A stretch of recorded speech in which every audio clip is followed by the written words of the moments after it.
সুতরাং মনে রাখবেন, হিসাব দিতে হবে আল্লাহর কাছে। আপনি যা করতেছেন সব আপনার আমল নামা হাতের ভিতরে দিয়ে দেওয়া হবে। হাতেরটা ধরলে যেমন আঙ্গুলগুলো দেখা যায়, হাতের রেখাগুলো যেমন দেখা যায়, আপনি যা করছেন সব আপনার আমল নামায় তুলে ধরা হবে। ইয়াকুলুল কাফিরু ইয়া লাইতানি কুনতু তুরাব। কাফের বলবে, হায় হায় আমি যদি মাটি হয়ে যেতাম। আল্লাহ বলবেন, না, এই জন্যই তো তোমার মানুষ বানাইছি, তোমার গরু বানাই নাই, তোমার ছাগল বানাই নাই, তোমার আকল দিছি না। তুমি রোজার মাসে ঠিক ঠিক ডরাইছো, তুমি একটু হিসাব মিলাইলে না, কেমন ডরাই না। 1 মাস তো আমি ট্রেনিং পিরিয়ড দিয়েছিলাম, এই ট্রেনিংটা গ্রহণ করে বাকি 11 মাস যেন কাজে লাগাইতে পারো। কাজে লাগাও নাই তো তুমি। রমজান গেছে, আল্লাহর ভয়ও গেছে। অফিসে বসে বসে এই একটু হইছে, উনি টুপি মাথায় দেয়। রমজানের পর থেকে অফিসে গেলে টুপি মাথায় দেয়। এখন লোকজন কয়েকজন এসে পড়ছে তো কাজ নিয়ে, উনি আবার নামাজও পড়ে। উনি শেষ সময় বলতেছে, ভাই জোহরের আজান দিয়ে ফেলছে, আপনারা বসে বসে বিরক্ত করেন না, যে যা দিবেন তাড়াতাড়ি দেন, জামাত ছুটে দিতেছে।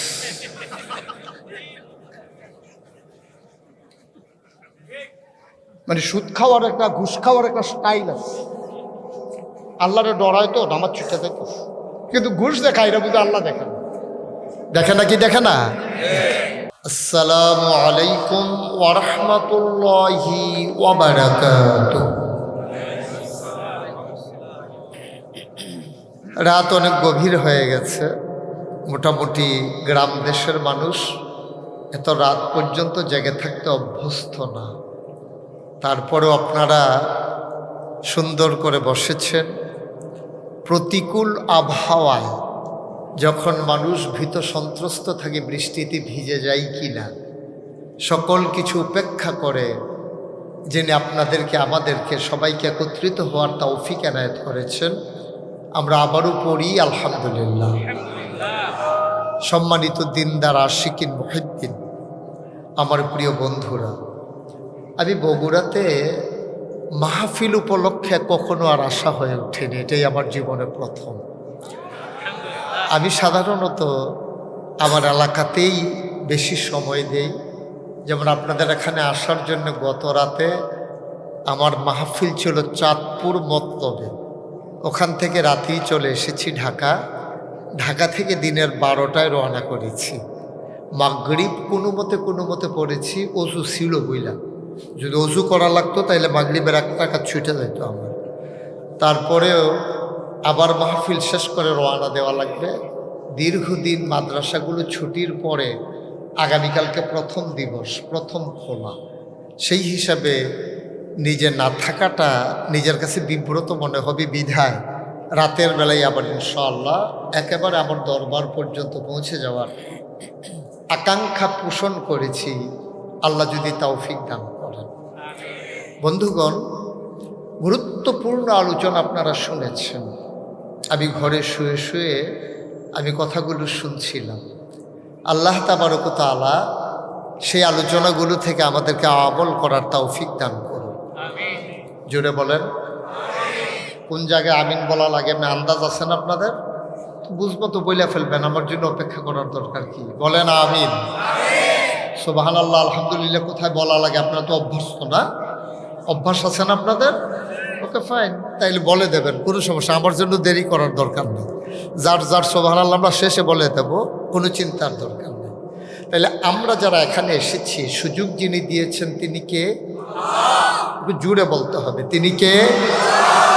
ইমাম সাহেব যারা, ওনারা না বললেও হবে, ওনারা যে আছে যে শুইছে না এটাই বেশি নাকি? ওনারা বলা এত জরুরি নাকি? ইমাম সাহেব হুজুর এই শরীরটা লইয়া বইয়া রয়েছে, দেখছেন কারবার। সবাই বলেন সুবহানাল্লাহ, বলেন আলহামদুলিল্লাহ, আল্লাহু আকবার। শুকরিয়া আদায় করলাম কার? করব কার? করে যাব কার? লস না লাভ? কম না বেশি? প্রমাণ আছে নাকি নাই? আমার আল্লাহ রাব্বুল আলামিন কোরআনুল কারীমে কত সুন্দর করে ওয়াজ করে দিলেন। আল্লাহ বলেন, লা ইন শাকারতুম লাযীদান্নাকুম। ও দুনিয়ার মানুষ, নিয়ামত পেয়ে যদি শুকরিয়া আদায় করবে, যেই নিয়ামত পেয়ে শুকরিয়া আদায় করবে, শুকরিয়া আদায়ের কারণে ওই নিয়ামত আমার আল্লাহ আরো বহুত গুণে বাড়িয়ে দেবেন। বলেন সুবহানাল্লাহ। আমার আল্লাহ যা বলেন তা করেন নাকি করেন না? কম কম না বেশি বেশি? প্রমাণ আছে নাকি নাই? কোরআনুল কারীমের 30 পারায় সূরা বুরুজের শেষ অংশে আল্লাহ কত সুন্দর করে ওয়াজ করে দিলেন। আল্লাহ বলেন, ফাআলুল লিমা ইউরিদ। আমার আল্লাহ এমন আল্লাহ, তার যা মন চায় ওই কাজটাকে আমার আল্লাহ বেশি বেশি করে দেন। বলেন সুবহানাল্লাহ। আল্লাহ দুনিয়ার মানুষের মতো না। দুনিয়ার মানুষ বলে একটা, করে আর একটা, ঠিক কিনা? অসুখে পড়লে একরকম, ভালো হয়ে গেলে আর একরকম, বিপদে পড়লে একরকম, বিপদ দূর হয়ে গেলে আর একরকম, নির্বাচনে দাঁড়াইলে একরকম, পাশ করার পরে আর একরকম, ঠিক কিনা? এটা একটু বেশি ঠিক না? হ্যাঁ, বুঝা গেছে। সাংঘাতিক ঠিকই না, আওয়াজে বোঝা গেছে। আমার আল্লাহ রাব্বুল আলামিন তিনি যা বলেন তিনি তাই করে দেন। তিনি কখনো ওয়াদা খেলাফ করেন না। ওয়াদা খেলাফ করা আমার আল্লাহর জন্য শোভাও পায় না।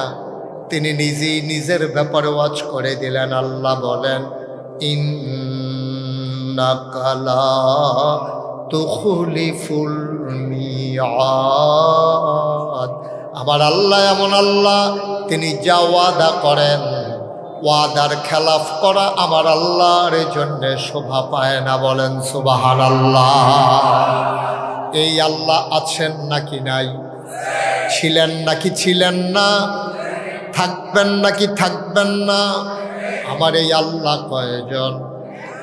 জুড়ে কন, আর জুড়ে, মধুর সুরে সবাই মিলে মন প্রাণ উজাড় করে গলা ছেড়ে দিয়ে মধুমাখা কণ্ঠে আকাশ বাতাস প্রকম্পিত করে, আদম দিঘির জমিন কাঁপিয়ে দিয়ে রাতের নিস্তব্ধতা ছিন্ন ভিন্ন করে। চলো ওই আল্লাহকে সবাই মিলে জানিয়ে দেই, মাওলা রব্বে করিম, তুমি লাম ইয়ালিদ ওয়ালাম ইউলাদ ওয়ালাম ইয়াকুল লাহু কুফুয়ান আহাদ। তিনি কারো থেকে জন্ম নেন নাই, তিনি কাউকে জন্ম দেন নাই। ও বন্ধু, দুনিয়ায় পীরের মতো পীর হয়, ইমামের মতো ইমাম হয়, নেতার মতো নেতা হয়, মন্ত্রী হয়, এমপির মতো এমপি হয়, আমার আল্লাহর কি মতো হয়? তিনি কারো মতো না। ওয়ালাম ইয়াকুল লাহু কুফুয়ান আহাদ। তার মতো নাই, তার লয় নাই, তার ক্ষয় নাই, তার শুরু নাই, তার শেষ নাই, তার আদি নাই, তার অন্ত নাই, তার দিগন্ত নাই, তার ডেস্ট্রয় নাই। তিনি ছিলেন, তিনি আছেন, তিনি থাকবেন, তিনি কয়জন? চলো সবাই মিলে দুই এক মর্তবা জানিয়ে দেই, লা ইলাহা, জোরে জোরে লা ইলাহা, আর জোরে লা ইলাহা, লা ইলাহা। আসমান জমিন গায়রুল্লাহ, পাহাড় পর্বত গায়রুল, শুধু তুমি মাবুদ এক আল্লাহ, লা ইলাহা, লা ইলাহা, লা মাবুদা ইল্লাল্লাহ, লা মাশুকা ইল্লাল্লাহ, লা মওজুদা ইল্লাল্লাহ, লা মাকসুদা ইল্লাল্লাহ, লা ইলাহা, লা ইলাহা, লা ইলাহা ইল্লাল্লাহু মুহাম্মাদুর রাসূলুল্লাহ সাল্লাল্লাহু আলাইহি ওয়াসাল্লাম। সবাই পড়ি আলহামদুলিল্লাহ। বন্ধুরা আমার, ভাইরা আমার, আমার আল্লাহ রাব্বুল আলামিন এই দুনিয়ার ভিতরে আমাকে, আপনাকে, আমাদের সবাইকে মানুষ করে বানানোর পরে এমনে এমনে ছেড়ে দেন নাই। কোন পথে গেলে জান্নাত, কোন পথে গেলে জাহান্নাম, কোন পথে গেলে লাভ আর কোন পথে গেলে লোকসান, কোন পথে ভালো, কোন পথে বন্ধ, কোন পথে কল্যাণ, কোন পথে অকল্যাণ, কোন পথে শিরক বিদআত, কোন পথে তাওহীদ রিসালাত, কোন পথে কুফর আর কোন পথে ইসলাম জানানোর জন্যে আমার আল্লাহ যুগে যুগে নবী এবং রাসূল পাঠাইছেন। বলেন সুবহানাল্লাহ। নবীদের ক্রমধারায় যিনি সবার শেষ, যিনি সবার সেরা, যিনি আপনার আমার নবী, নবী মুহাম্মদুর রাসূলুল্লাহ। বন্ধুরা আমার, ভাইরা আমার, মানুষগুলো যেন জান্নাতে যেতে পারে, মানুষগুলো যেন অন্ধকারে হাবুডুবু না খায়, মানুষগুলো যেন সিরাতাল মুস্তাকিম চিনতে পারে, এই জন্য আল্লাহ তাবারক ওয়া তাআলা আল্লাহ মানুষদেরকে মহামূল্যবান তিনটা জিনিস দান করেছে। কয়টা? একটু কথা বলতে হবে। কয়টা? তিনটা। যারা আছেন মঞ্চে একটু কথা বলুন, একটু সাহায্য করেন আমাকে। কয়টা? তিনটা মহামূল্যবান জিনিস দান করেছেন। এক নম্বরে হচ্ছে আল্লাহ তাবারক ওয়া তাআলা মহামূল্যবান যে জিনিস দান করেছেন তার নাম হলো আকল। তার নাম কি? আকল। বুঝ, বিবেচনা, ভালো মন্দ বুঝার ক্ষমতা। এই আকল মহামূল্যবান একটা জিনিস। আপনার যদি আকল না থাকতো তাহলে আপনি ভালো বুঝতেন না, মন্দ বুঝতেন না, লাভ বুঝতেন না, লস বুঝতেন না, আপন বুঝতেন না, পর বুঝতেন না, আপনি কিছুই বুঝতেন না যদি আপনার আকল না থাকতো। আপনার যদি আকল না থাকতো, আপনার যদি জিজ্ঞেস করতাম, আপনি তখন বুঝতেন আকলের কত দাম। ও যার আকল নাই তারা তো জিজ্ঞেস করে লাভে নাই। তার আম্মারে যদি জিজ্ঞেস করতেন যে আপনার ছেলের যে আকল নাই কেমন লাগে, দেখবেন যে লোকটা, মহিলাটা চোখের পানি ছেড়ে দিয়েবে যে সন্তান এক না থাকলে ভালো ছিল, এই ব্যাগ কল আমার ঘরে যে কিয়ের লেগে আসলো, মহিলা চোখের পানি ছেড়ে দিত। আকলের অনেক দাম। এই আকল যারা কাজে লাগিয়েছে তারাই জগতের ভিতরে সেরা মানুষে পরিণত হয়েছে। সুবহানাল্লাহ বলবেন না? আর যারা আকল কাজে লাগান নাই তারা অনেক বুদ্ধিমান, সব দিক দিয়ে সব বুঝে, তারা আপন বুঝে, পর বুঝে, টাকা চিনে, পয়সা চিনে, বাড়ি চিনে, ঘর চিনে, তারা গাড়ি চিনে, সব কিছু চিনে, কিন্তু তাদের আকল না থাকার কারণে তারা দিন চিনে না, আল্লাহ চিনে না, নবী চিনে না। ঠিক কি না? কর আল্লাহ তাবারক ওয়া তাআলা দুই দল মানুষের পার্থক্য তুলে ধরেছেন সুন্দর করে। আল্লাহ বলেন, কুল হাল ইয়াস্তাবিল্লাযীনা ইয়ালামুনা ওয়াল্লাযীনা লা ইয়ালামুন। হে নবী, আপনি বলে দেন যারা জানে আর যারা জানে না দুই দল কি সমান? কয় দুই দল কখনো সমান হইতে পারে না। বলেন সুবহানাল্লাহ। অন্ধকার আর আলো যেমন একরকম হয় না, দিন আর রাত যেমন একরকম হয় না, মূর্খতা আর শিক্ষিত মানুষ কখনোই একরকম হয় না। যারা জানে, যারা জানে না, দুই দল কখনোই সমান না। যারা জানে তারা হইল রাদিয়াল্লাহু আনহুম ওয়া রাদু আনহু, তাদের ব্যাপারে আল্লাহ খুশি, আল্লাহর ব্যাপারে তারা খুশি। বলেন সুবহানাল্লাহ। আল্লাহ নবী যখন দ্বীনের দাওয়াত দিলেন, মানুষগুলো হয়ে গেল দুই ভাগ। একদল হলো আল্লাহওয়ালা, আরেক দল হলো শয়তানওয়ালা। একদল হলো জান্নাতি, আরেক দল জাহান্নামী। একদল ফেরেশতার চাইতে উত্তম, আরেক দল জানোয়ারের চাইতে খারাপ। ঠিক কিনা কন? এই কথা আমার না, আল্লাহ কোরআনে বলে দিয়েছেন। আল্লাহ তাবারক ওয়া তাআলা জানিয়ে দিলেন ওই মানুষগুলো কারা? যাদের জ্ঞান দেওয়ার পরও আল্লাহ চিনে নাই, যারা আল্লাহকে বুঝতে, আল্লাহর দিন বুঝতে পারে নাই, ওরা কারা? আল্লাহ কয়, ওয়ালাহুম কুলুবুল লা ইয়াফকাহুনা বিহা ওয়ালাহুম আয়ুনুল লা ইউবসিরুনা বিহা ওয়ালাহুম আযানুল লা ইয়াসমাউনা বিহা উলাইকা কাল আনআম বাল হুম আদাল। আল্লাহ কয় দুনিয়ার ভিতরে একদল মানুষ আছে এমন, মন আছে বুঝে না, চোখ আছে দেখে না, কান আছে শুনে না। ওরা আবার কেমন মানুষ? আল্লাহ কয় আমি কি বলছি নাকি মানুষ? উলাইকা কাল আনআম, ওরা চতুষ্পদ জানোয়ারের মতো। আমরা বলি আল্লাহ সে কি জানোয়ার? আল্লাহ কয় না, বালহুম আদাল, এটা জানোয়ারের চাইতে আরো নিকৃষ্ট, ঠিক কিনা? যে আল্লাহ চিনল না, নবী চিনল না, মন থাকার পরেও বুঝলো না, চোখ থাকার পরেও দেখলো না, কান থাকার পরেও শুনলো না, উলাইকা কাল আনআম, ওরা চতুষ্পদ জানোয়ারের মতো, ঠিক কিনা? কম এরকম আছে নাকি নাই? তাহলে মানুষ হয়ে গেল দুই প্রকার। একদল হলো রাদিয়াল্লাহু আনহু ওয়া রাদু আনহু, যাদের ব্যাপারে আল্লাহ খুশি, আল্লাহর ব্যাপারে যারা খুশি। আরেক দল হয়ে গেল জানোয়ারের চাইতে খারাপ। তাইলে যাদের ব্যাপারে আল্লাহ খুশি ওরা কারা? আবু বকর, ওমর, উসমান, আলী, তালহা, জুবায়ের, আব্দুর রহমান ইবনে আউফ, সাদ ইবনে রাবিয়া, আব্দুল্লাহ ইবনে আব্বাস, আব্দুল্লাহ ইবনে মাসউদ। ওই মানুষগুলো হলো যাদের ব্যাপারে আল্লাহ খুশি, আল্লাহর ব্যাপারেও তারা খুশি। সুবহানাল্লাহ বলবেন না? তাহলে আরেক দল হলো জানোয়ারের চাইতে ওরা খারাপ। জানোয়ারের চাইতে খারাপ যারা, ওরা কারা? ওরা হলো আবু জেহেল, আবুল আহাব বা সাইবা, মুগীরা। ওরা হলো জানোয়ারের চাইতে নিকৃষ্ট। আল্লাহ জানিয়ে দিয়েছেন ১,৫০০ বছর আগে।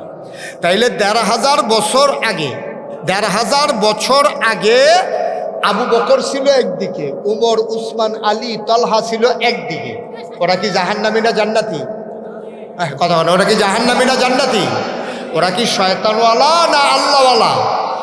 আপনি এটা একটু ফিক্সড করে দেন, এদিকে ফিক্সড করে দিয়ে আপনি বসে পড়ুন। আপনি পুরা মাহফিল ঘুরাইতে আছে, এই লোকজনও ঘুরতে আছে, আর হাত ফাও লাড়তে আছে সবাই।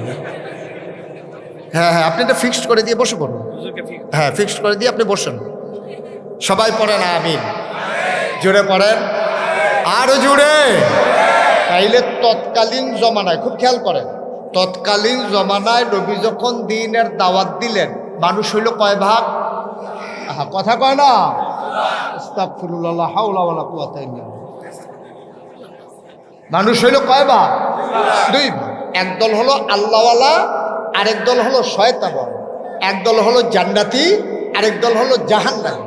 একদল হইল আপনার আল্লাহর মাকবুল বান্দা, আরেক দল হইল আল্লাহর অভিশপ্ত বান্দা। তো মাকবুল বান্দা কারা? আবু বকর, ওমর, উসমান, আলী, তালহা, জুবায়ের, আব্দুর রহমান ইবনে আউফ, সাহাবায়ে কেরাম। সুবহানাল্লাহ বলবেন না? আরেক দল যারা জাহান্নামী, ওরা কারা? আবু জেহেল, আবুল আহাব, উতবা, সাইবা, মুগীরা, ওদের বংশধর যারা কাফের। তাউজুবিল্লাহ বলবেন না? তাইলে এবার তৎকালীন জমানায় আমরা মানুষ পাইলাম দুই ভাগ। এখন আবু বকর, উসমান, আলী, আমরা হইলাম ওনাদের বংশধর। আমরা এখানে যারা আছি, আমরা আল্লাহর মাকবুল বান্দা যারা ছিল, আমরা তাদের বংশধর, ঠিক কিনা বলেন? তাহলে আবু বকর, উমর, উসমান, আলীর যদি বংশধর এখানে থাকে, তাহলে এখানে না থাকুক, অন্তত পৃথিবীতে আবু জেহেল, আবুল আহাব, উতবা, সাইবা, মুগীরা, তাদের বংশধর আছে নাকি নাই? যেহেতু তৎকালীন জমানায় দুই ভাগ, এখনকার জমানায়ও দুই ভাগ। তৎকালীন জমানায় ছিল আবু বকর, উমর, উসমান, আলী, আর ছিল আবু জেহেল, আবুল আহাব, উতবা, সাইবা। এখনকার জমানায়ও আবার ওই আবু বকরের বংশধর যেমন আছে, আবু জেহেলের বংশধরও আছে। তা আমরা হলাম আবু বকরের বংশধর, উমরের বংশধর, উসমানের বংশধর, আলীর বংশধর। এখন যদি প্রশ্ন জাগে, আবু জেহেলের বংশধর কারা? হুজুর আমাদের আদমদিঘিতে আছে নাকি, বগুড়াতে আছে নাকি? এইভাবে খুঁজা আমি বলতে পারবো না। আপনারা ইমাম সাহেব হুজুরে বলছে আছে, ওনার থেকে জান্না নিয়ে। আমি তো আর আদমদিঘির সব চিনি না। কুমিল্লা হইলে আমি বলতে পারতাম কে আবু জেহেলের বংশধর, আর এই এলাকার দায়িত্বে উনি আছে, উনি জানে এই এলাকায় কে। আপনি যে কি ফেস লাগাইছেন, কার নাম কইয়া কি বিপদে পড়েন, চাকরি লইয়া দৌড়ি। তো আবু জেহেলের বংশধর এই পৃথিবীতে আছে, এখনো আছে, বাংলাদেশও আছে। আপনি যদি কোন যে হুজুর আপনার সাথে কি দুই একজন দেখা হয় না, আমি কিছু হ্যাঁ দেখা হয়েছে। আমি ঢাকা ইউনিভার্সিটিতে গেছিলাম একটা কনফারেন্স।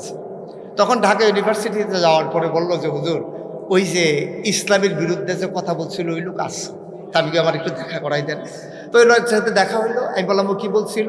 তো বলছিল, খুব খেয়াল করেন একেবারে মনোযোগের সাথে, ও বলছিল যারা পর্দা করে, যারা নেকাব পরে, যারা হিজাব পরে, যেই মেয়ের, ওরা ঢাকা ইউনিভার্সিটিতে পড়ার দরকার নাই। ওরা কোনো একটা মহিলা মাদ্রাসায় ভর্তি হইয়া তারা পরে ফেলবে, যারা পর্দা করে সেকেলে, যারা প্রতিক্রিয়াশীল প্রগতিশীল না, যারা আধুনিক চিন্তাধারায় অভ্যস্ত না, এই মেয়েরা ঢাকা ইউনিভার্সিটিতে পড়ার দরকার নাই। এটা কি আপনারা মানেন? কথা কেনা মানেন?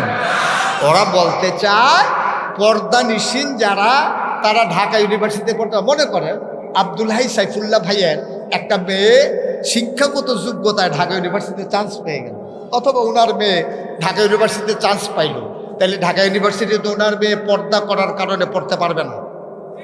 এটা কি আপনারা একমত? কিন্তু সে বলছে তো সেমিনারে হাজার মানুষের সামনে সে বলছে যারা পর্দা করে, নেকাব লাগায়, হেজাব পরে, তারা ঢাকা ইউনিভার্সিটিতে পড়তে পারবে না, আসার দরকার নাই, তারা মহিলা মাদ্রাসায় ভর্তি হয়ে যাবে। নাউজুবিল্লাহ বলবেন না? ও প্রেসক্রিপশন দিয়ে গেছে। আমি বলেছি এই ঢাকা ইউনিভার্সিটিতে হয়েছে মুসলমানদের জমিনের উপরে। এই ঢাকা ইউনিভার্সিটির ইটগুলা কিনা হয়েছে মুসলমানদের টাকায়। এই ঢাকা ইউনিভার্সিটিতে যেই মুসলমানদের ট্যাক্সের টাকায়, আজও ঢাকা ইউনিভার্সিটিতে রিক্সাওয়ালার খেটে খাওয়া মানুষের টাকায়, আমার আপনার ট্যাক্সের টাকায়, আমরা একটা পাউরুটি কিনলে যে ভ্যাটের টাকা জমা হয় 15%, ওই টাকা দিয়া যেই ঢাকা ইউনিভার্সিটির কর্মচারী, কর্মকর্তা, প্রফেসর সকলের বেতন হয়, যেই ঢাকা ইউনিভার্সিটিতে পড়তে পারবে না পর্দানিসীন মেয়েরা। আমি বলেছি শীততাপ নিয়ন্ত্রিত কক্ষে বসে তুমি ইসলামের বিরুদ্ধে কথা বলো, তোমার খবর নাই আজও বাংলাদেশে 92% জন লোক মুসলমান। ঠিক কিনা বলো? যেই দেশে মুসলমানের, যেই দেশে 92% জন লোক মুসলমান, যেই দেশ মানুষের ঘুম ভাঙ্গে মসজিদের মিনারের আজানে, যেই দেশের মানুষগুলো আসার নামাজ পড়ে দুরুদ পড়তে পড়তে ঘুমুতে যায়, শীততাপ নিয়ন্ত্রিত কক্ষে বসে পুলিশ পাহারায় ইসলামের বিরোধিতা করা সহজ, পাল্লা দমদিগির জমিনে এসে বলো বেঠার চামড়া নিয়ে ঢাকা যাওয়া যাবে না।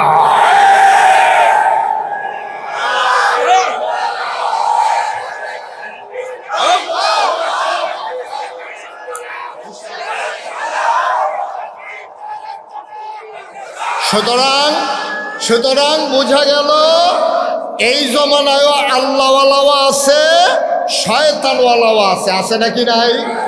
তাহলে আকলের সবচেয়ে বড় দাম। তুমি সব চিনলা, তুমি আল্লাহ চিনলা না। তুমি সব চিনলা, তুমি ইসলাম চিনলা না। তুমি সব বুঝলা, কোরআন বুঝলা না। আর এইভাবেই আপনার এই সংগঠন প্রজন্ম গঠনের কেন্দ্রে, যেখানে ইসলামী সাহিত্য কেন্দ্র ইশাকের মাধ্যমে এই কোরআন বোঝানোর যে প্রচেষ্টা, এটা একটা অনন্য আয়োজন, অনুকরণীয় দৃষ্টান্ত। আমি মনে করি শুধু বগুড়ার আদমদিঘিতে নয়, এই প্রকল্প তাহলে ছোট্ট শিশুরা ওই যে যেখানে কিন্টার গার্ডেনে সকালবেলা চলে যায়, আজকে মক্তবগুলোকে ঝেঁটিয়ে পিটিয়ে বিদায় করে দেওয়া হয়েছে। এই কারণে আমার ছেলেরা শিখার কথা ছিল আউযুবিল্লাহ বিসমিল্লাহ, এখন আমার ছেলেরা শিখতেছে টুইঙ্কেল টুইঙ্কেল। ঠিক কিনা কন? ছোট বাচ্চা টুইঙ্কেল টুইঙ্কেল পারে, আউযুবিল্লাহ বিসমিল্লাহ। ঠিক কিনা কন? ছোট ছেলে মোবাইলের গেমস বুঝে, কিন্তু আমার ছোট্ট বাচ্চা নামাজ বুঝে না। ঠিক কিনা কন? এগুলো হচ্ছে আমাদের ওই মক্তবগুলো যে বন্ধ হয়ে গেছে, যেখানে হুজুর সকালবেলা লাইন ধরে পড়াইতো গোসলের কয় ফরজ, তখন সব ছেলেরা আমরা চিৎকার করে বলতাম 3 ফরজ 3 ফরজ। এইভাবে যখন শিখাইতো, এই শিক্ষা কেন্দ্রগুলো যখন বন্ধ হয়ে গেছে, আজকে আমরা ডেস্ট্রয় হয়ে গেছি, ধ্বংসের কিনারে দাঁড়িয়ে আছি। বাংলাদেশ থেকে পরিকল্পিতভাবে ঝেঁটিয়ে পিটিয়ে ইসলামকে বিদায় করা হয়েছে। ঠিক কিনা বলেন? আবার যদি আমরা ইসলামের রঙে রঙিন হতে চাই, আবার যদি অন্ধকার দূরীভূত করে কোরআনের আলোতে আলোকিত করতে চাই গোটা ধরনী, তাইলে আবার যেতে হবে কোরআনের কাছে। আর কোরআনকে নিজের জীবনে ধারণ করার জন্য সকালবেলার বক্তব্যের কোনো বিকল্প নাই। ঠিক কিনা বলেন? আবার শুরু করে দিতে হবে ইনশাআল্লাহ, যেটা আবার আব্দুল হাই সাইফুল্লাহ ভাই শুরু করে দিয়েছেন। আব্দুল হাই সাইফুল্লাহ ভাই যেটা শুরু করেছেন, ইনশাআল্লাহ ধারাবাহিকভাবে এটা শুধু এই আপনার আদমদিঘিতে না, শুধু বগুড়াতে না, শুধু উত্তরবঙ্গে না, ওটা বাংলাদেশের 56,000 বর্গ মাইলে ইঞ্চি ইঞ্চি জায়গায় পৌঁছে দিতে হবে ইনশাআল্লাহ। আল্লাহ যেন কবুল করেন, আল্লাহ যেন কবুল করেন। সবাই পড়েন আমিন। উনি চেয়েছেন মাত্র 300 লোক 1000 করে। আমি বলি এই প্যান্ডেলের ভিতরে 300 না 600 লোক, বছরে 1000। একটা রিক্সাওয়ালা যে রিক্সা চালায়, সে যদি মনে করে যে আমি বছরে 1000 টাকা আলাদা করে রেখে দেব, একদিন 1 কাপ চা কম খাবো, তারপরে যদি সে মনে করে আমি বছরে 1000 টাকা দেবো, তার জন্য কঠিন বা কথা কয় না কঠিন। বছরে 1000 টাকা দিতে গেলে মাসে 100 টাকা পড়ে না। আপনাদের এদিকে কি 10 মাসে বছর না 12 মাসে বছর?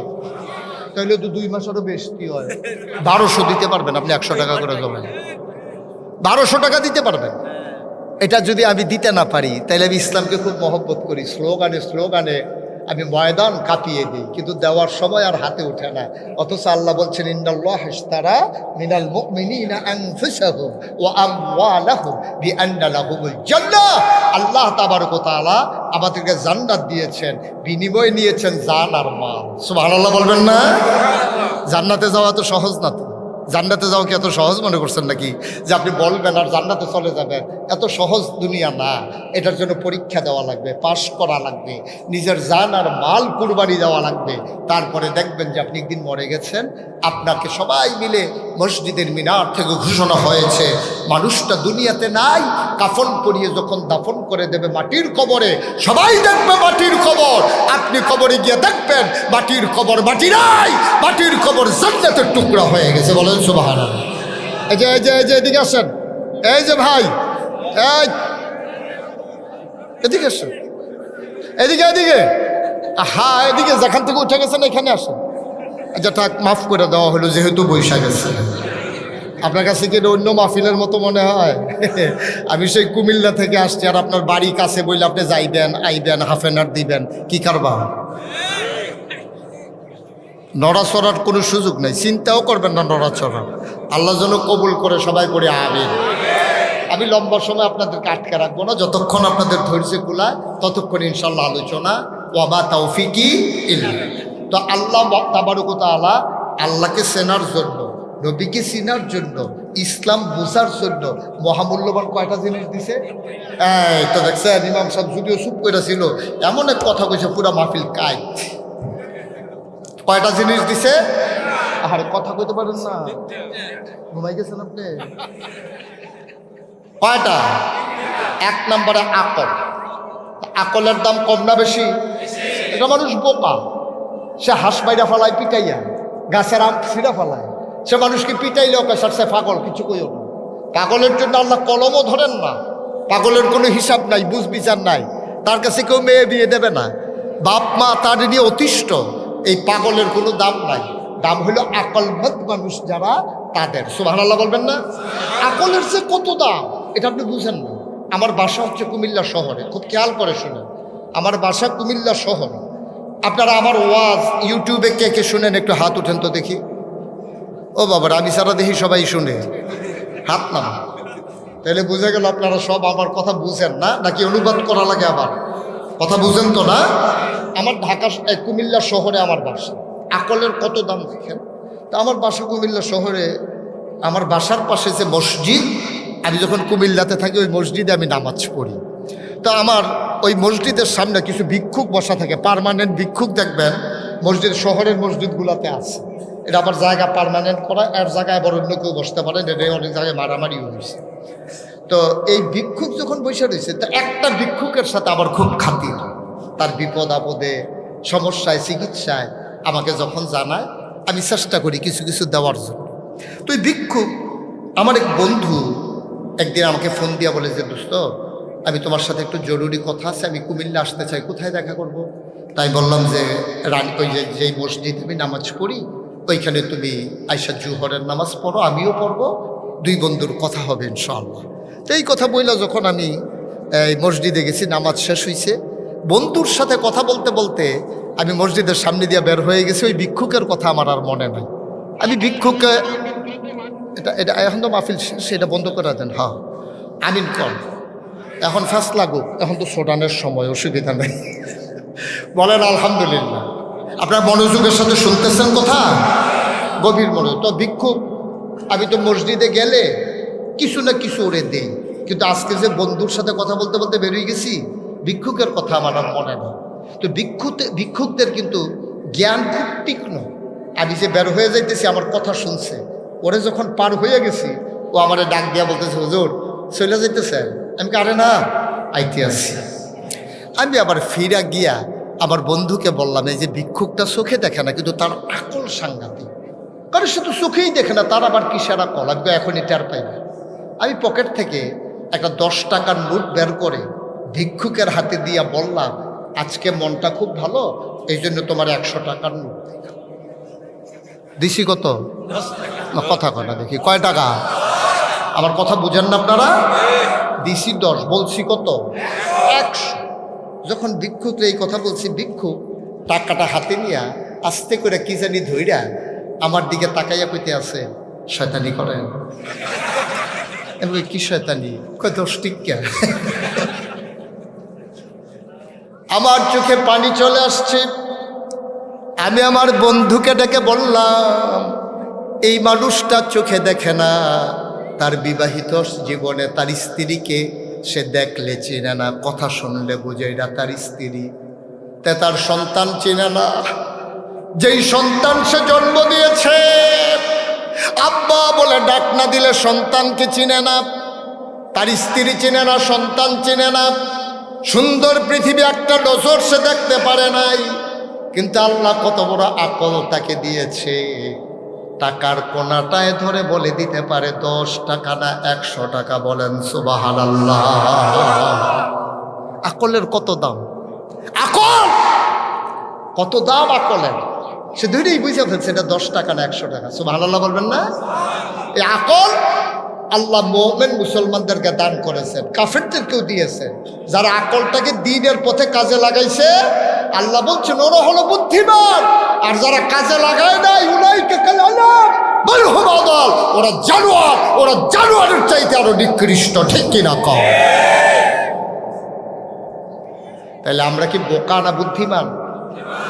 আমরা দিন চিনেছি, আমাদের হয়তো টাকা নাই, আমরা সফলতা, আমরা বুদ্ধিমান, আমরা আল্লাহওয়ালা, আমরা জান্নাতের ওয়ারিস। সুবহানাল্লাহ বলবেন না?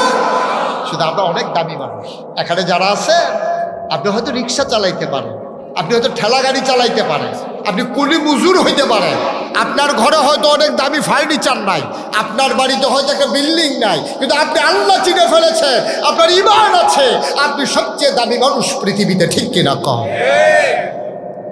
আল্লাহ কোরআনুল কারীমে 18 পারায় প্রথম সূরা সূরা মুমিনুন আল্লাহ বলছেন কাদ আফলাহাল মুমিনুন, মুমিন যারা তারাই সফল কাম। এখানে টাকাওয়ালার কথা বলা হয় নাই, বাড়িওয়ালার কথা বলা হয় নাই, গাড়িওয়ালার কথা বলা হয় নাই, অধিক সন্তান যার তার কথা বলা হয় নাই। আল্লাহ বলছেন সফল কাম ওরা যারা ঈমানওয়ালা। বলেন সুবহানাল্লাহ। ঈমানের বড় দাম। আমরা যারা ঈমানদার, আমাদের জন্য হচ্ছে যে সফল কাম আমরা যারা ঈমানদার। আল্লাহ বলছেন কোন ঈমানদার? আল্লাযীনা হুম ফি সালাতিহিম খাশিউন, ওই ঈমানদার যে নামাজের ভিতরে ভীত সন্ত্রস্ত, ভয়ে কম্পমান। আজকে আমি বেনামাজির জন্য ওয়াজ করব না, বেরোজগারের জন্য ওয়াজ করব না। আজকে আমি ওয়াজ করতে যাই যারা কষ্ট করে নামাজ পড়ে, যারা কষ্ট করে দীর্ঘ 1 মাস রোজা রেখেছে তাদের জন্য ওয়াজ। কারণ যার ইমানে নাই, নামাজে নাই, রোজাই নাই, তার জন্য ওয়াজের কোনো দরকার নাই, কারণ সে এমনি বরবাদ হয়ে গেছে। ঠিক কিনা? আমাদের নামাজগুলো যেন বাদ হয়ে না যায়, আমাদের রোজাগুলো যেন বাদ হয়ে না যায়। যেভাবে আল্লাহ রাসূল বলেছিলেন মান সামা রমাদানা ঈমানান ওয়া ইহতিসাবান গফিরা লাহু মা তাকাদ্দামা মিন যামবিহি, রমজানের রোজাগুলা রাখলে যে যার জীবনের সমস্ত গুনাহগুলা মাফ হয়ে যাবে। আমি রোজা রাখলাম অথচ গুনাহ মাফ হইল না, তাহলে আমার মতো পোড়া কপাল আর নাই। ঠিক কিনা কম? আমি দিনেও খাইতে পারলাম না দোকানের ভিতরে ব্যানার টাঙ্গাইয়া, আবার আমার ফায়দাও পাইলাম না, আমি জান্নাতেও যাইতে পারলাম না। একদিক দিয়ে আমি দুনিয়াতে কষ্ট করলাম, কবরে গিয়ে দেখলাম জান্নাত নাই, তো এই কষ্টের লাভ কি? আমি নামাজ পড়লাম অথচ নামাজটা আল্লাহ পর্যন্ত পৌঁছলো না, তাইলে আমার কি লাভ হবে? এই জন্য আমার ভাই চিন্তা করেছে গভীরভাবে, আমি অনুপ্রাণিত হয়েছি। আমিও মনে মনে সিদ্ধান্ত নিয়েছি আমার গ্রামকে এইভাবে এই প্রকল্পের আওতায় নিয়ে আসব। যেমন করে আমার ভাই সাইফুল্লাহ মসজিদে মসজিদে কোরআনের ওই বক্তব্যগুলো চালু করে দিয়েছে। নামাজ হওয়ার জন্য অন্যতম শর্ত হইল কেরাত জানা, কেরাত সহি হওয়া, ঠিক কিনা? আপনি কেরাতে তো নাই, মক্তবে তো নাই, তাহলে আপনি পড়বেন কেমন? বলছিলাম না আমার ছেলেরা টুইঙ্কেল টুইঙ্কেল শিখে আউজুবিল্লাহ বিসমিল্লাহ পারে না। পড়া কপাল, মুসলমানের পড়া কপাল। তাইলে 1 নম্বরে আল্লাহ মহামূল্যবান আকল দিলেন, 2 নম্বরে দিলেন কোরআনুল কারীম। সুবহানাল্লাহ বলবেন না? হুদাল্লিল মুত্তাকিন। এই কোরআন হচ্ছে সেই কিতাব যা মানুষের জন্য হেদায়েত। এই কোরআন 2 নম্বরে দিলেন। লম্বা সময় আমি আটকে রাখবো না। 3 নম্বরে মহামূল্যবান যে জিনিসটা দিয়েছেন তিনি হচ্ছেন নবী মুহাম্মদুর রাসূলুল্লাহ সাল্লাল্লাহু আলাইহি ওয়াসাল্লাম। আপনি কোরআন বুঝবেন না, কোরআন আপনি মেনে মেনে চলতে পারবেন না যদি নবীজি আমাদের কাছে আল্লাহ না পাঠাইতেন। যেখানে আল্লাহ বলছেন আকিমুস সালাহ ইন্নাস সালাতা তানহা আনিল ফাহশাই ওয়াল মুনকার, তোমরা নামাজ কায়েম করো, নামাজ তোমাদেরকে মন্দ কাজ খারাপ কাজ থেকে ফিরাই রাখবে। সাহাবায়ে কেরামদের কাছে যখন আয়াত নাজিল হইছে, সাহাবায়ে কেরাম দিছে দৌড় গিয়া বলতেছে, ইয়া রাসূলুল্লাহ, নামাজ নাকি কি জিনিস আছে, সালাত এটা কি জিনিস, এটা আমরা শুনিয়ে নাই আগে, কেমনে পড়া লাগে আমাদেরকে বলে দেন। নবীজি বলেন, সব সোজা হয়ে দাঁড়াও, আহকাম আরকান 13 ফরজ নামাজের ভিতরে এবং বাইরে মিলাইয়া, আপনি না জানলে কেমনে পড়বেন? এই জন্য মুফাসসিরে মুহাদ্দিসিনে কেরাম, মুফতিয়ানে আযাম, ওলামায়ে কেরাম একমত হয়ে গেছে, যেই ইবাদতটা করা ফরজ এই ইবাদতের মাসালা মাসাইল জানাও ফরজ। নামাজ পড়া 5 ওয়াক্ত এটা কি নফল না ফরজ? না, কথা কেন নফল না ফরজ? আপনি কেমনে পড়বেন এটা জানাও ফরজ। আপনি নাইলে পড়বেন কেমনে? আপনি রোজা রাখা ফরজ, কিন্তু কোন সময় সেহেরি খাওয়া লাগবে, সেহেরির সময় শেষ হওয়ার আগে। ইফতার খাওয়া লাগবে মাগরিবের ওয়াক্ত হওয়ার পরে। এখন আপনি যদি আসরের সময় ইফতার খাইয়ে পেলে আপনি জানেন না, তো রোজা হবে না? কথা কেন রোজা হবে? আপনি সেহেরি খাইছেন, আজান দিয়া ফেলছে, আপনি উঠতে একটু দেরি হয়েছে, আপনি চিন্তা করতেছেন আমি কি না খাইয়া মরে যাবো নাকি? খাইলো, আজান দিলে দিস আর একটু খাইয়ে না, তাহলে কি রোজা হবে? তাহলে আপনি জানাটাও ফরজ, কোন সময় থেকে কোন সময় পর্যন্ত না খেয়ে থাকতে হবে এটা জানাও ফরজ। মুসলমান মন দিয়ে শোনো, আল্লাহ তাবারক ওয়া তাআলা এমনি এমনি ছেড়ে দেন নাই। 3টা মহামূল্যবান জিনিস দিলেন। 1 নম্বরে দিলেন আকল, 2 নম্বরে দিলেন কোরআন, 3 নম্বরে নবী মুহাম্মদুর রাসূলুল্লাহ সাল্লাল্লাহু আলাইহি ওয়াসাল্লাম। সাহাবায়ে কেরাম যখন বললেন, ইয়া রাসূলুল্লাহ, ইয়া হাবিবাল্লাহ, আল্লাহ বলেছেন নামাজ কায়েম করার জন্য, সালাত কায়েম করার জন্য, কেমনে কায়েম করব? নবীজি সবাইকে লান ধরে দাঁড়ালেন। তিনি আহকাম আরকান 13 ফরজ ওদেরকে শিখালেন। পাক হওয়া, শরীর পাক হওয়া, জায়গা পাক হওয়া, স্থান পাক হওয়া, কাপড় পাক হওয়া, অজু আবার আপনার ফরজ অজু অথবা গোসল থাকলে আদায় করে নেওয়া, পাক হওয়া, এইভাবে সবগুলা জায়গা ক্যাবলামুখী হয়ে দাঁড়ানো, সোজা হয়ে দাঁড়াইয়া নামাজ পড়া, এইভাবে যখন বুঝালেন সাহাবায়ে কেরাম দাঁড়ালেন। এখন আফসোস হলো, আমার মসজিদ আছে, আমার গায়ের কাপড়ও আছে, শরীরও পাক আছে, কিন্তু দেখা গেল মসজিদ বানানো হয়েছে সমাজের যেই মানুষটা সুদখোর, ঘুষখোর, মদখোর, যেই মানুষটার বগুড়া শহরে সিনেমা হল আছে, তারে সবাই মিল্লা মসজিদের সভাপতি বানাই দিছে। মসজিদের ছাদের জন্য 5 টন রড খুব দরকার, ঠিক কিনা? সবাই মিল্লা বলছে আমাদের গ্রামের ভিতরে আমরা তো ছাদরা নিয়ে আটকাই গেছি, তাইলে এই লোকটার যদি সভাপতি বানানো যায়, তো এই লোকের এক বলছে যে আপনারা আমরা সবাই মিল্লা সভাপতি বানাইছি। কই কি লাগবে? কই মসজিদের ছাদের রড লাগবে। সে সিনেমা হলের ম্যানেজারের খবর দিছে, কত টাকা বিক্রি হয়েছে নিয়ে আসো। তখন সিনেমা হলের টাকা দিয়েছে মসজিদ। আপনি সুদের টাকা দিয়ে কিনছেন পাঞ্জাবি, ঘুষের টাকা দিয়ে কিনছেন টুপি, আর খাইছেন আপনি ঘুষের টাকা দিয়ে। এবার চিন্তা করেন, সুদের টাকায় ঘুষের টাকায় আপনার শরীর তৈরি, পাঞ্জাবি পায়জামা হইল আপনার, লুঙ্গি আর পাঞ্জাবি হইল আপনার ঘুষের টাকায়। এই টাকা দিয়া লুঙ্গি পইরা আর ওই সিনেমা হলের মালিকের টাকা দিয়া মসজিদ বানাইয়া এরপর আপনি নামাজ পড়লেই হয়ে যাবে, এই আশায় দোকান বাকি খাইতে আছেন না? এই আশায় দিন কাটাইতেছেন। আমরা বিপদে পড়ে গেছি ভাই। ইসলাম আসছে গরিবের হাতে, মসজিদ হয় না ধনী ছাড়া। কি একটা বিপদ না আমাদের। ইসলাম নিরাপদ হলো মুসলমান গরিবের হাতে, আর মসজিদ হয় না ধনী লোক ছাড়া। আর ধনীর কামাই হলো সব অবৈধ কামাই, হারাম কামাই। এই হারাম কামাই দিয়ে মসজিদ, সুদের টাকা দিয়ে পাঞ্জাবি, ঘুষের টাকা দিয়ে লুঙ্গি। নামাজে যখন আপনি ঢুকছেন, আল্লাহ মেহেরবান বইলে আপনারে বাইর করে দেয় নাই। যদি দুনিয়ার কারো ঘরে এইভাবে ঢুকতেন, তাইলে সে আপনাকে অ্যাকসেপ্ট করতো না, গ্রহণ করতো না। ঠিক কিনা কম? কি হবে কর? আল্লাহ তাবারক ওয়া তাআলা হুকুম করার পরে সাহাবায়ে কেরাম চলে গেল নবীজির দরবারে। নবীজি বললেন, সল্লু, তোমরা সবাই নামাজ পড়ো, কামা রাআইতুমুনি উসাল্লি, আমি যেমন করে নামাজ পড়ি তেমন করে পড়ো, যেমন করে আমাকে পড়তে দেখেছো। সুবহানাল্লাহ বলেন। ভাই একটু বসতে হবে, মেহমানের সম্মানে একটু বসতে হবে। একটু বসেন। হ্যাঁ ঠিক আছে, মাশাআল্লাহ ভদ্র মানুষ। উনি যদি চলে যেত আমরা কি করতে পারতাম? উনি যে দয়া করে বসছে, আল্লাহ তোমায় ওনারেও দয়া কইল আল্লাহ। সবাই কোন আমিন। মেহমানকে ফালাইয়া যাওয়া যাবে না। ওয়াজ ভাল লাগুক আর খারাপ লাগুক, একটু বসতে হবে। আল্লাহ যেন কবুল করে। সবাই পড়ে না আমিন। দেখছেন? তাইলে নামাজ কেমনে পড়তে হবে? নবীজিকে সাহাবায়ে কেরাম যেমনে নামাজ পড়তে দেখছে, তাইলে এই নবী যদি না আসতো, আপনি কুকুরের গোশত, এই ছাগলের গোশত যেমনে খাইতেন, কুকুরের গোশত তেমনি খাইতেন। নবী এসে তার কাছে কোরআন আসছে, জানিয়ে দিয়েছে ছাগলের গোশত খাওয়া যাবে, কুকুরের গোশত খাওয়া যাবে। মনে করেন নবী নাই, মনে করেন নবী আসেন নাই, আমরা পাগল হয়ে যেতাম, অস্থির হয়ে যেতাম।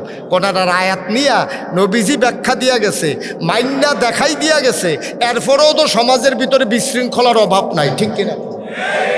আর যদি নবী না আসতো, আপনি কারবারটা কি হইতো আপনি চিন্তা করতে পারতেছে? কার কোন হুজুরের মাথা যে কোন হুজুরে ভাড়াইতো আল্লাহই ভালো জানে। আপনার শুধু তাকায়ে তাকায়ে তামাশা দেখতেন। নবীজি এসেছেন, তাইলে যদি কেউ পূর্ণাঙ্গ ইমানদার হতে চায়, তার এক নম্বরে বিধান মানবো আমরা আল্লাহর, আর তরিকা মানবো আমরা নবীজি। ঠিক কিনা বলেন? বিধান মানবো কার? আর তরিকা মানবো নবীজি। আল্লাহ তাবারক ওয়া তাআলা এই নবীকে যখন দুনিয়াতে পাঠাই দিলেন, নবীজি যখন দুনিয়াতে আসলেন, আল্লাহর নবী দুনিয়াতে আসার পরে আল্লাহ নবীকে চিনাই দিলেন। শুনো শুনো শুনো, তোমরা নবীকে চিনো নাকি?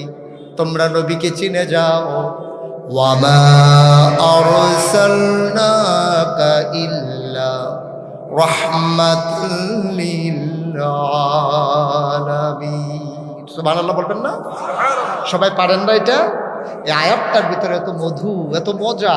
আপনি যখন মাঝ রাতে উঠে যান, গুনগুন করে ওযু করে তাহাজ্জুদের যখন দাঁড়াবেন, আপনি একাকী নিবৃত্তি নিরালায় আপনি একটু আয়াতটা পড়ে দেখেন, মনে হয় যেন কলিজার ভিতরে চিনচিন ব্যথা হয়ে একটা প্রশান্তিময় আত্মা শুরু হয়ে, মনে হবে যেন আপনার চোখ দিয়ে ধর ধর করে এমনিই পানি পড়তেছে। সুবহানাল্লাহ বলবেন না? সবাই আবার পড়ি আমরা। হ্যাঁ, ওয়ামা আরসালনাকা ইল্লা রাহমাতাল লিল আলামিন। আল্লাহ বলে দিলেন, ও দুনিয়ার মানুষ, নবী চিনতে চাও? আমি হইলাম রব্বুল আলামিন, সমস্ত জগৎ সমূহের যিনি রব, যিনি খালেক, যিনি মালিক, যিনি সত্তার, যিনি গফফার, যিনি আইয়ুব, যিনি ওয়াদুদ, যিনি প্রেমময়, যিনি ওয়াদুদ, ওই আল্লাহ হইলেন রব্বুল আলামিন। আর নবী হইলেন রাহমাতুল লিল আলামিন। যত জায়গায় আল্লাহ রব, তত জায়গায় আমার নবীজি রব। সুবহানাল্লাহ বলবেন না? এমন একটা জায়গা নাই যেখানে আমার আল্লাহ রব না, এমন একটা জায়গা নাই যেখানে আমার নবী রহমত। কোরআনুল কারীম আল্লাহ ওয়াজ করে দিলেন, ফাবিমা রাহমাতিন মিনাল্লাহি লিনতা লাহুম ওয়ালাউ কুনতা ফাজ্জান গালিজাল কলব লানফাদ্দু মিন হাওলিক ফা'ফু আনহুম ওয়াস্তাগফির লাহুম ওয়াশাওিরহুম ফিল আমর ফাইযা আযামতা ফাতাওয়াক্কাল আলাল্লাহ ইন্নাল্লাহা ইউহিব্বুল মুতাওয়াক্কিলিন। আল্লাহু আকবার। আল্লাহ রাব্বুল আলামিন জানিয়ে দিলেন আমার নবী যে রহমত গোটা ধরনের সকল প্রাণীর জন্যে, সকল সৃষ্টির জন্যে। ফাবিমা রাহমাতিম মিনাল্লাহ, আল্লাহর পক্ষ থেকে নবীর সাথে যে রহমত দেওয়া হয়েছে, লিনতালাহুম, সবার জন্য আমার নবীর মনটাকে আমার আল্লাহ নরম করে দিয়েছে। এই নবীকে আল্লাহ তাবারক ওয়া তাআলা দুনিয়ায় পাঠানোর পরে তাকে পারফেক্ট প্র্যাকটিসিং মুসলিমে পরিণত করে দেওয়ার জন্যে আল্লাহ তাবারক ওয়া তাআলা কোরআনের প্রতিটি নির্দেশ নবীকে লক্ষ্য করে বলেছেন। কোরআনুল কারীমে 21 পারায় সর্বশেষ সূরা, সূরার নাম সূরা আহজাব, 73টা আয়াত, 9টা রুকু। আল্লাহ ডাক দেয়া কইয়া আইয়ুহান নবী, হে নবী, আত্তাকিল্লাহ, আপনি ভয় পাবেন কেবলমাত্র শুধুমাত্র একমাত্র আমার আল্লাহকে। বলেন সুবহানাল্লাহ। নবীকে, যেই নবী মাসুম, যেই নবী নিষ্পাপ, যেই নবীর কোনো গুনাহ নাই, এই নবীকে আল্লাহ দেখো কইয়া আইয়ুহান নবী আত্তাকিল্লাহ, আপনি ভয় পাবেন শুধু আল্লাহকে, আল্লাহ ছাড়া আর কাউকে ভয় পাওয়া যাবে না। ঠিক কিনা কম? আমরা ভয় পাই কারে? পুলিশ। যদি কয় পুলিশ আইতে আছে, আমি নিজে একদম দৌড় দিয়ে আলাইছিলাম। এই কয়েক বছর আগের কথা আর কি, এখন আর দৌড়াদৌড়ি করা লাগে না। কয়েক বছর আগে আমার মাহফিল ছিল উত্তরবঙ্গে, দিনাজপুরে। ওখান থেকে সৈয়দপুর বিমানবন্দরে গেলাম ঢাকা। ঢাকা থেকে নিয়ে যাওয়া হলো কক্সবাজার। কক্সবাজারে যখন দিনে দিনে পৌঁছে গেলাম, তা আমারে নিতে আসছে যারা মাইক্রোনিয়া, তাই বললাম ভাই আমি তো একটু আগে চলে আসছি। তো অনেকে তো টাকা খরচ করে কক্সবাজার দেখতে আসে, আমি যেহেতু মাহফিল উড়ছিল আগে চলে আসছি, যদি কক্সবাজারটা একটু ঘুরে দেখি, কোনো সমস্যা আছে? কোনো হুজুর কি সমস্যা? আমি আবার হাদিয়া কমাইলাম কিনা যে কক্সবাজার দেখি ফেলে? কোনো হুজুর কোনো সমস্যা না, আপনি দেখেন। তো আমি যখন কক্সবাজারের সমুদ্র সৈকতে পরন্ত বিকেলে সূর্য যখন ডুবো প্রায়, আমি যখন হাঁটতেছিলাম, এমন সময় দেখি দূরের থেকে এক পুলিশ আমার দিকে দিছে দৌড়। যেই লোক আমারে নিয়ে গেছে সেই লোককে হুজুর দৌড় দিয়া পারল। আমি ভাই এত বড় পাঞ্জাবি গাই দিয়ে ফেসলাইকা ফুটে যাবো, দলরে দৌড় দিতে পারলো। পুলিশে দৌড়াই আমার এমন করে শক্ত করে ধরে একটা সিফা দিছে, আবার হাড্ডিগুলা সহ মরমরি দিয়ে উঠছে। আমি বললাম ভাই এটা কি? কয় মহব্বত। আমি এরকম মহব্বত কয়বার করবেন? কয় 3 বার। আমি ভাই একবারে সাইডা দেন, আর লাগবে না, আমার একবারই হয়ে গেছে, মাশাআল্লাহ অনেক মহব্বত হয়েছে আমার। দেখি সেই লোক চোখের পানি ছেড়ে দিয়ে কাঁদতেছে। আমি বললাম কাঁদতেন কেন? কয় যে হুজুর আমার বাড়ি কুমিল্লা। আমি সিফার নমুনায় বুঝছি আপনি যে কুমিল্লা। ভাই একটু চিন্তা করে দেখেন যে কি দিন গেছে, আল্লাহ কেমন দিনে দিচ্ছে। আপনি যদি সময়ের শুকরিয়া আদায় না করেন, আল্লাহ তাকে ছেড়ে দেবেন না, ছেড়ে দেবেন না। আল্লাহ সব সময় একরকম যায় না, আর সময় পাইলে মুমিন মুসলমান যারা তো এটা কাজে লাগাই দেয়। ঠিক কিনা কম? এটাই কাজে লাগাই দেয়, আর নাইলে আপনি আটকে যাবেন কিয়ামতের ময়দানে। সময় সব সময় একরকম যায়। যেই কথাটা বলতেছিলাম, আল্লাহ তাবারক ওয়া তাআলা নবীকে পাঠালেন রহমত করে। নবী কি? আমার কথা বলা, নবী কি? আর আল্লাহ হইল রব্বুল আলামিন, আর নবী হইলেন রাহমাতুল লিল আলামিন। সুবহানাল্লাহ বলবেন না? কি রহমত তিনি বলছেন? লিনতালাহুম, আপনার মনটাকে সবার জন্য নরম করে বানানো হয়েছে। আপনি কখনোই মানুষের মায়া অন্তর থেকে দূরীভূত হয় না। এই তিনি হইলেন রহমাতুল লিল আলামিন। সুবহানাল্লাহ বলবেন না?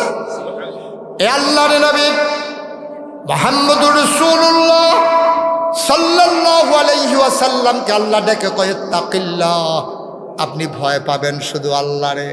বগুড়ার মানুষ, আদমদিঘির মানুষ, আমরা ভয় পাই না তাকে, আমরা ভয় পাই গ্রামের সর্দারকে, মোড়লকে, আমরা ভয় পাই পুলিশ, র্যাব, গোয়েন্দাকে। কিন্তু প্রকৃত ইমানদার যারা, তারা ভয় পায় কেবলমাত্র আল্লাহকে। ঠিক কিনা? ইমানদার যারা, আল্লাহ ছাড়া কারো ভয় তাদের অন্তরে জায়গা হয় না। এটাই ইমানদারের লক্ষণ। আচ্ছা, এখানে আল্লাহ কেন বললো না তোমরা ভয় পাইবা পিসা হুজুরকে? কেন বললো না তোমরা ভয় পাইবা এমপি সাহেবকে? কেন বললো না তোমরা ভয় পাইবা থানার ওসিকে? কেন বললো না তোমরা ভয় পাইবা আব্বাকে আম্মাকে? কেন বললো না? কেন আল্লাহর কথা বললো? মুফাসসিরিন কেরাম গবেষণা করলেন, তারা গবেষণার রেজাল্ট প্রকাশ করে দিলেন। যদি বলতো তোমরা ভয় পাইবা মুশতাক ফয়েজি পীর সাহেবকে, তা আমার এলাকার যারা মানুষ তারা পাহারা দিত যে হুজুরে কোন সময় বাড়ি থেকে যায় আমরা তখন গোনা করা শুরু করব। যেহেতু হুজুরে ভয় পাইতে কইছে, তো হুজুরের দেখলে না ভয় পাওয়া, হুজুর তো দেখে না, হুজুর চলে গেছে বগুড়া, তারপরে তো যা ইচ্ছা তা করব। এই জন্য মুস্তাক ফয়েজি পীর সাহেবকে ওরা পাহারা দিত। আল্লাহ পীর সাহেবের কথা বলেন নাই, মায়ের কথা বলেন নাই। মা রান্না করে, ছেলেটা কলেজে গিয়ে যদি সিগারেট খায় মা তো দেখবে না, বাবা চলে গেছে অফিসে, সন্তান যদি জোহরের সময় নামাজ না পড়ে তাহলে তো সন্তান বাবা তো দেখবে না। এই জন্য আল্লাহ বলছেন আত্তাকিল্লাহ, তোমরা ভয় পাইবা আল্লাহকে। কারণ এই জন্য আল্লাহকে ভয় পাইবা এমন একটা জায়গা নাই। তুমি যখন সেহেরি খাও ভোর রাত্রে, নিকশ কালো অন্ধকার, আকাশে মেঘ জমে আছে, হাতটা দিলে দেখা যায় না আলো ছাড়া, তখনও যিনি দেখেন তিনি কে? পানির নিচে ডুব দিয়ে যদি তুমি এক ঢুক পানি খেয়ে ফেলো, তুমি অজু করতে গেছো টিউবওয়েলের ভেতরে, একটা ছেলে তোমাকে সাহায্য করতেছে, টিউবওয়েলের ভিতরে চাপ দিয়া শান্ত করে চাপ দেয়, পানি বের হয়, তুমি কুলি করো। তুমি কুলি করার সময় 2 কুলি ফেলেছো, মাঝেরটা খেয়ে ফেলছো। যেই লোক চাপ দিছে, যেই ছেলেটা দাঁড়াইয়া দাঁড়াইয়া তোমাকে পানি বের করে দিচ্ছে, সেও টের পায় নাই, বুঝে নাই তুমি যে পানি খেয়ে ফেলছো। কিন্তু একজন টের পেয়ে গেছেন, তিনি আমার আল্লাহ, ঠিক কিনা? তিনি আধারেও দেখেন, তিনি আলোতেও দেখেন, তিনি তোমার দিনেও দেখেন, তিনি রাতেও দেখেন। দরজা বন্ধ করে তুমি যদি খাও, পর্দা টানাইয়া দিনের বেলা খাও, তিনি দেখেন। আর এই দেখেন, এই চিন্তাটা তোমার মাঝে তৈরি করে দেওয়ার জন্যই আল্লাহ তাবারক ওয়া তাআলা রোজা ফরজ করে শেষাংশ বলে দিয়েছেন লাআল্লাকুম তাত্তাকুন। এই যে রোজা দিলাম যেন তোমার অন্তরে আল্লাহর ভয় পয়দা হয়। বুদ্ধিমান মানুষ যারা, তারা যখন ব্যবসা করে বছর শেষে হিসাব মিলায়, লাভ হয়েছে না লস হয়েছে। বুদ্ধিমান ইমানদার যারা, তারা রোজার পরে হিসাব মিলায়, এই রোজায় আমার গোনা মাফ হয়েছে নাকি গোনা রয়ে গেছে, ঠিক কিনা কম? আমরা তো বোকা না, আমি শুরুতেই বলছি আপনারা বুদ্ধিমান। তাহলে বুদ্ধিমান মানুষ হইলে রোজা যে গেল, এই রোজা যেই কারণে ফরজ হয়েছিল যে লাআল্লাকুম তাত্তাকুন, তোমাদের অন্তরে যেন আল্লাহর ভয় পয়দা হয়। তাহলে আপনার অন্তরে কি আল্লাহর ভয় পয়দা হয়েছে? আপনি কি যাচাই করছেন? আমি দেখছি বাংলাদেশের মানুষ রোজার মাসে যেমনি আল্লাহকে ভয় পায়, বিশেষ করে সেহেরির সময় আর ইফতারের সময়, এইরকম কোন দেশের মানুষ ভয় পায় কিনা সন্দেহ আছে। অভ্যাস, ভাত খাওয়ার পরে গোশত দিয়া খান আর মাছ দিয়া খান। ভাত খাওয়ার পরে আপনি কলা দিয়া, খেজুরের গুড় দিয়া, দুধ দিয়া মাখাইয়া 1 লোকমা ভাত না খাইলে মনে হয় যেন আপনার পেটে ভরে না। সেহেরির সময় আপনি কলা কিনে আনছেন, খেজুরের গুড় কিনে আনছেন, আপনাদের বিখ্যাত বগুড়ার দই কিনে আনছেন, সবগুলা মাখাইয়া আপনি যখন লোকমাটা দিতে যাবেন, খেয়াল করেন, খুব সূক্ষ্ম কথা, গভীর মনোযোগ। আপনি ভাতটা মাখাইয়া একেবারে এমন স্বাদ লাগবে মনে হইতেছে, আপনি লোকমাটা নিয়ে আপনার অর্ধেক রাস্তায় গেছে অথবা বেশিরভাগ জায়গায় চলে গেছে। এমন সময় হঠাৎ করে মসজিদের মিনার থেকে ইমাম সাহেব ডাক দিয়া বলতে, সাবধান, সময় শেষ। এখন কি লোকমা উপরে যায় না নিচে যায়? চিন্তা করে দেখছেন আপনি? এর চাইতে ভয় আর কেমনে পাবেন আপনি? কেউ লাঠি নিয়ে দাঁড়াই থাকে নাই, কোনো পুলিশ নাই, কোনো জরিমানার ব্যবস্থা নাই। সারা জীবনের মজার খাবারটা, লোকমাটা মুখের কাছে নিয়ে গেছেন। সুবহানাল্লাহ বলবেন না? আপনি ঠিক ঠিক সেহরির সময় আপনি ভয় পাইছেন বই না, লোকমা মুখে নেওয়ার পরেও যখন ইমাম বলে দিয়েছে সাবধান, আর খাওয়া যাবে না, আপনি আস্তে করে লোকমাটা নিচে নামাই ফেলছেন। বগুড়ার মুসলমান, আল্লাহর ভয় আর কারে কয়? 7 বছরের বাচ্চা ছেলেটা রোজা রেখেছে, দুপুর পর্যন্ত ছেলেটা শক্ত ছিল। সূর্য যখন হেলে পড়েছে, ছোট বাচ্চাটা আস্তে আস্তে বাঁকা হয়ে যাইতেছে, নরম হয়ে যাইতেছে। আসরের সময় ইফতার নিয়ে যখন সবাই আসরের শেষ সময় বসে গেছে, বাচ্চা ছেলেটা একটু পরে পরে পানির গ্লাস মুখে নেয়, পানির গ্লাস হাতে নিয়ে কয়ে খেয়ে ফেললাম। মা বলে আরে না না না, বাবা বলে আরে না, দাদা বলে আরে না, আর একটু সময় অপেক্ষা করো। ছোট বাচ্চাটারেও খেতে দেয় না, নিজেও খায় না, বারবার ঘড়ির দিকে তাকায়, বারবার জানালা খুলে দেয়, মসজিদে আজানের আওয়াজ আসে কিনা। ও মুসলমান, তুমি যদি আল্লাহকে ভয় না পাইতা সেহরির সময় এত অপেক্ষা করতা না। নিশ্চয়ই তুমি ভয় পাও।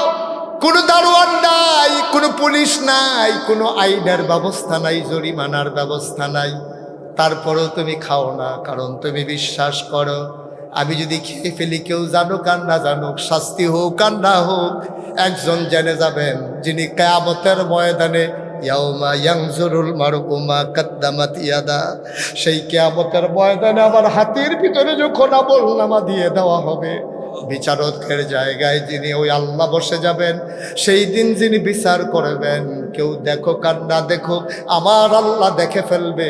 এই জন্য নিকষ কালো অন্ধকারে আপনি সেহরির ফজরের আজান পড়ে গেলে আর খান না, ঠিক কিনা? পিপাসা থাকার পর আপনি পান করেন না, খাবার থাকার পর আপনি খান না, আপনি বিশ্বাস করেন আল্লাহ দেখতেছেন। এখন আদম দিগির মানুষের কাছে আমার সরল একটা প্রশ্ন, সেহরির সময় আল্লাহ দেখেন, আজান পড়ে গেলে খাওয়া যাবে না, মাগরিবের আজান পড়ার আগে খাওয়া যাবে না, আল্লাহ দেখেন। তাইলে এই দুই জায়গায় আল্লাহ দেখে, এই জন্য আল্লাহকে ভয় পাই। আমি যখন অফিসে ফাইল আটকাইয়া ঘুষ খাই, তখন আবার আল্লাহ বুঝি দেখে না। দেখে না কি দেখে না? তবে তো সেহেরি খাইলেন না, আল্লাহরে দেখাইয়া। জীবনের সবচেয়ে মজার খাবারটা আপনার দুধ দিয়া, কলা দিয়া, খেজুরের গুড় দিয়া মাখাই, এটা তো খাইলেন না আপনি, কারণ আল্লাহ দেখে ফেলবে। আপনার পিপাসায় বুক ফেটে যায়, তারপর আপনি পান করলেন না, আল্লাহ দেখে ফেলবে।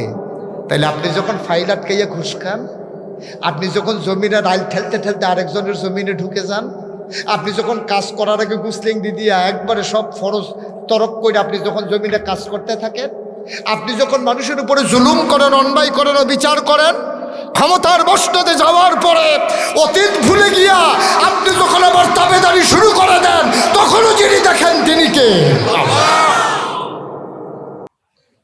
সুতরাং মনে রাখবেন, মনে রাখবেন, হিসাব দিতে হবে আল্লাহর কাছে। ইয়াউমা ইয়ানজুরুল মারউ মা কাদ্দামাত ইয়াদা। আপনি যা করতেছেন সব আপনার আমলনামা হাতের ভিতরে দিয়ে দেওয়া হবে। হাতেরটা ধরলে যেমন আঙ্গুলগুলো দেখা যায়, হাতের রেখাগুলো যেমন দেখা যায়, আপনি যা করছেন সব আপনার আমলনামায় তুলে ধরা হবে। ইয়াকুলুল কাফিরু ইয়া লাইতানি কুনতু তুরা। কাফের বলবে, হায় হায় আমি যদি মাটি হয়ে যেতাম। আল্লাহ বলবেন, না, এই জন্যই তো তোমার মানুষ বানাইছি, তোমার গরু বানাই নাই, তোমার ছাগল বানাই নাই, তোমার আকল দিছি না। তুমি রোজার মাসে ঠিক ঠিক ডরাইছো, তুমি একটু হিসাব মিলাই না, কেমন ডরাই না। 1 মাস তো আমি ট্রেনিং পিরিয়ড দিয়েছিলাম, এই ট্রেনিংটা গ্রহণ করে বাকি 11 মাস যেন কাজে লাগাইতে পারো। কাজে লাগাও নাই তো তুমি। রমজান গেছে, আল্লাহর ভয়ও গেছে। অফিসে বসে বসে এই একটু হইছে, উনি টুপি মাথায় দেয়। রমজানের পর থেকে অফিসে গেলে টুপি মাথায় দেয়। এখন লোকজন কয়েকজন এসে পড়ছে তো কাজ নিয়ে, উনি আবার নামাজও পড়ে। উনি শেষ সময় বলতেছে, ভাই জোহরের আজান দিয়ে ফেলছে, আপনারা বসে বসে বিরক্ত করেন না, যে যা দিবেন তাড়াতাড়ি দেন, জামাত ছুটে দিতেছে।